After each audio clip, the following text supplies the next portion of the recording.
આઈપીએલમાં પંજાબ કિંગ્સના કેપ્ટને કરી મોટી ભૂલ. મેચ દરમિયાન ધીમા ઓવર રેટ બદલ શ્રેયસ અય્યરને ભરવો પડશે લાખોનો દંડ.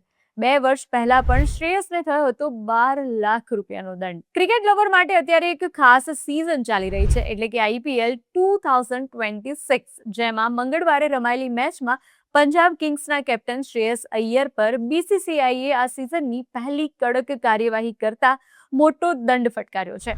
આ મેચ ગુજરાત ટાઇટન્સ સામે રમાઈ હતી. આ મેચમાં શ્રેયસ અય્યરને ધીમા ઓવર રેટ બદલ 12 લાખ રૂપિયાનો દંડ કરવામાં આવ્યો છે. આઈપીએલના એક સત્તાવાર નિવેદનમાં કહેવામાં આવ્યું છે કે પંજાબ કિંગ્સ લીગની આચારસંહિતાના કલમ 2.22નું ઉલ્લંઘન કરતી જોવા મળી, કારણ કે આ સિઝનમાં ટીમનો આ પહેલો ગુનો હતો, જેથી કેપ્ટન શ્રેયસ અય્યરને 12 લાખ રૂપિયાનો દંડ ફટકારવામાં આવ્યો છે. જોકે પંજાબ કિંગ્સ આ મેચ જીતી ગયું હતું. 2 વર્ષ પહેલા પણ શ્રેયસ અય્યર જ્યારે કોલકાતા નાઇટ રાઇડર્સના કેપ્ટન હતા, ત્યારે પણ તેમને 12 લાખનો દંડ ફટકારવામાં આવ્યો હતો. આ સમયે મેચ રાજસ્થાન રોયલ્સ સામે હતી. ત્યારે પણ મેચમાં સ્લો ઓવર રેટના કારણે જ અય્યરને દંડ ફટકારવામાં આવ્યો હતો અને 2026માં પણ એ જ સિચ્યુએશન રિપીટ થઈ હતી.